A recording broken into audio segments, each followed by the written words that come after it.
지금 어디로 가나요? 발걸음 무겁게 예수 믿으세요. 장하길 목사님의 사모님은 어느 날 큰 교통사고를 당했습니다. 덤프트럭이 중앙선을 넘어 사모님이 타고 있던 차를 박은 것입니다. 다행히 생명에는 지장이 없었지만 그래도 안심할 수 없는 상황이었습니다. 병원에서 사모님을 간호하던 목사님은 사고 전 잡혀있던 일정인 말레이시아 선교센터 기공식을 예정대로 가야 할지 말아야 할지 고민이 되어 계속 그 일로 기도하고 있었습니다. 아픈 아내를 두고 가려고 하니 걱정도 되었고 여러 번 아내가 죽는 꿈을 꾸어서 마음이 불안했던 것입니다. 여보, 이번엔 아무래도 말레이시아에 가지 말아야 할 것 같아요. 당신이 자꾸 죽는 꿈이 보여요. 저는 죽지 않을 것이니 주님의 일을 하러 다녀오세요. 결국 목사님은 말레이시아로 가는 비행기에 올라탔습니다. 그런데 거기서 딱 하루가 지났을 때 병원에서 전화가 왔습니다. 목사님, 사모님이 사경을 헤매고 있습니다. 지금 산소호흡기를 끼고 계신데 의사가 더 이상 가능성이 없다고 합니다. 소식을 들은 목사님은 바로 공항으로 갔습니다.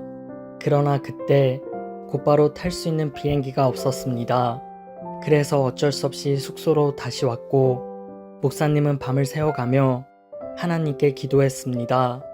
그 후 목사님은 3일이 지나서야 한국으로 돌아올 수 있었습니다. 목사님은 병원으로 가기 전 먼저 교회로 가서 하나님께 기도한 후 병원으로 향했습니다.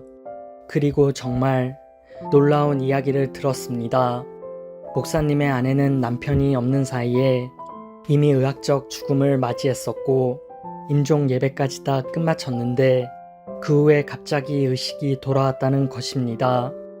너무 감격스럽고 기쁜 마음에 아내가 있는 병실로 가자 아내는 대뜸 목사님에게 목사님, 앞으로 목회 똑바로 하세요 라고 말하는 것이었습니다.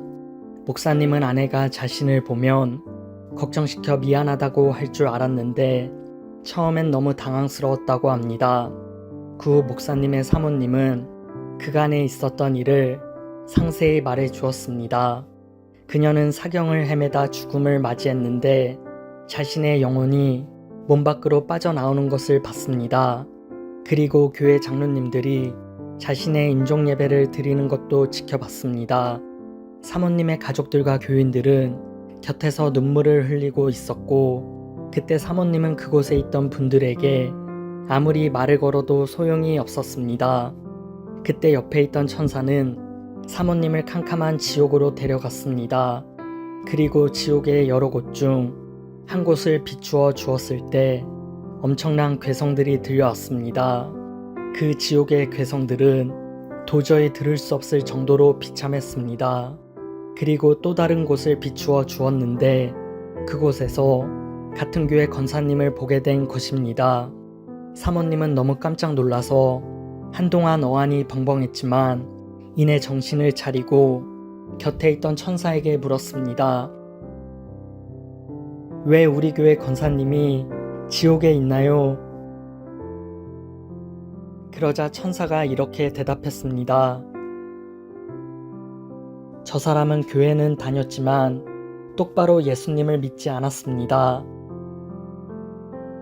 사모님은 비통한 심정으로 통곡하며 어떻게 해야 하느냐고 물었지만 천사는 이미 늦었다는 말만 되풀이할 뿐이었습니다. 그렇게 지옥에 있는 자신의 교회 권사를 보고 난 뒤 사모님은 다시 의식이 돌아왔고 다시 살아난 그녀는 너무나 두렵고 떨리는 마음으로 자신의 남편을 보자 그와 같은 말을 한 것입니다. 목사님, 목회 똑바로 하셔야 돼요. 맡겨둔 영혼들 지옥 보내지 말고 책임지고 똑바로 하세요. 목사님은 그 이야기를 듣고 가슴이 철렁했습니다. 그리고 그 이후로 목사님은 교인들에게 철저히 설교하기 시작했습니다.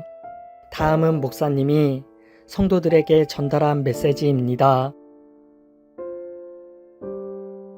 목사가 목회 똑바로 못하면 성도들 다 지옥 가는데 듣기 좋은 말만 하면 되겠습니까? 성도들을 깨워야지요. 영혼을 책임지고 살려내야죠. 목사는 영혼들을 절대 지옥 보내면 안 되는 것입니다.